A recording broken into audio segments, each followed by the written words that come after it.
ગુજરાત બનાસકાંઠા રમેશ ઠાકોર। મારે હવે તમામ અમારા ક્ષત્રિય સમાજના, ઠાકોર સમાજના અથવા દરબાર સમાજના, કોળી ઠાકોર સમાજ તમામને મારે નમ્ર વિનંતી કે વિશ્વકર્મા સાહેબ બોલ્યા છે જ્ઞાનીબુની વિશે, તમે આ બધા લોકો ભાજપમાં અથવા ગમે એમાં કારણ કે છો તો આમ તમે સમાજ કરતા હો છો, તો હવે આ સમાજની વાત અસ્મિતા ઉપર આવી, બેનની વાત કરી આ વિશ્વકર્મા સાહેબે, એટલે શું આ લાયક તમને લાગે છે આ લોકોને બધાને? કેમ તમે ખુલીને કોઈ હજી સુધી બહાર આવતા નથી?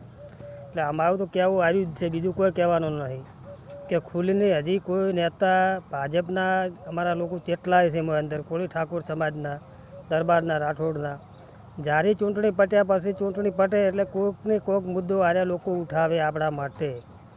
એટલે મારી નમ્ર વિનંતી છે કે સમાજને જ્યારે સમાજના લોકો કહેતા હોય મતદાન કે અથવા ગમે તે જોતું હોય ત્યારે સમાજ કરતા હોય, ઠાકોર સમાજ, દરબાર સમાજ, રાઠોડ સમાજ, તમામ સમાજને તમે કહેતા હો છો, તો હવે અત્યારે સમાજના માથે વાત આવી એટલે ખુલ્લી અંચમ એકે નેતા બોલતા નથી। એટલે અમારું કહેવું હાર્યું છે અને અમારી નમ્ર વિનંતી છે કે આવું ને આવું ચાલે જે વખતે, કારણ કે ગમે ત્યાં ચૂંટણી આવે, 2024માં ચૂંટણી હતી તો રાઠોડ દરબાર વિશે બોલ્યા હતા અરે પરસોત્તમ રૂપાલા, હલકારા આ લોકો ભોન ચમ ભૂલી જોયું છે કહેવાનો મતલબ, તમે સારું કોઈક બોલો કન, સારું હાલો, સારું બોલો, સારું કારણ કે બોલો તો બોલવરાય, ખોટું બોલો તો બોલવરાય, એટલે કોઈ સારા વિશે બોલો।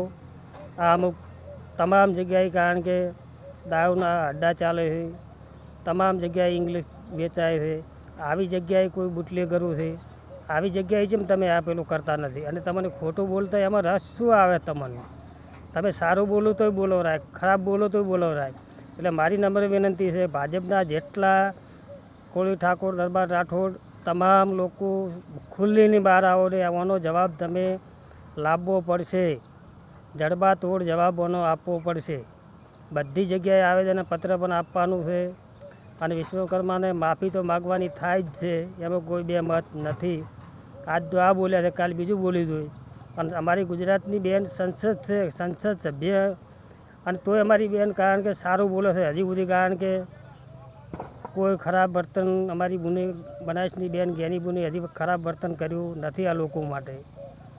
એટલે અમારી નમ્ર વિનંતી છે કે બધા ખુલ્લી અને ઠાકોર સમાજ, દરબાર અને રાઠોડ તમામ કોળી ઠાકોર બધાય તમામ જેટલી આપણી સમાજના છો એટલા બધાય તમામ સમાજમાં તો કહું છું અને 18 આલમની કહું છું, કોઈ એક સમાજનું હાટું નહીં। આ ભાઈ વાવથરાજમાં અમને પેલો કરવા ગયા હતા એટલે નાઈ સમાજની કોઈક ભાઈ હતી, આવેદનપત્ર આપવા જતા, એને બચારાને બાજા લોકો। એટલે મારી નમ્ર વિનંતી છે કે તમે બધાએ ભેળા થઈને કોઈક ઓનું નિરાકરણ લાવો।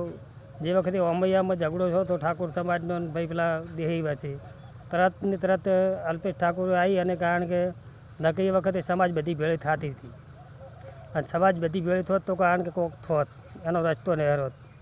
આ તો આવીને 3-4 પોલીસને સસ્પેન્ડ કરીને નાખ્યા એટલે વાત થઈ ગઈ પૂરી। આજથી ચેડી સમાજનું વિચારો થોડા ઘણું આગળ નહીં। એટલે મારી નમ્ર વિનંતી છે અને તમામ જનતાને હાથ જોડી વિનંતી કરું છું કે તમે જુઓ આ લોકોને જુઓ, હાલ નશાના ભોનમાં ભૂલેલા લોકોને જ્યારે તમે આવા લોકોને બિહારો છો ગાદી ઉપર, ત્યારે આજ તમારે પરિણામ ખોટું આ ભોગવવાનું આવે છે। એટલે મારી નમ્ર વિનંતી છે, તમામ સમાજને મારી નમ્ર વિનંતી હાથ જોડી વિનંતી કરું છું કે આ લોકોને 2027માં તમે બતાવો।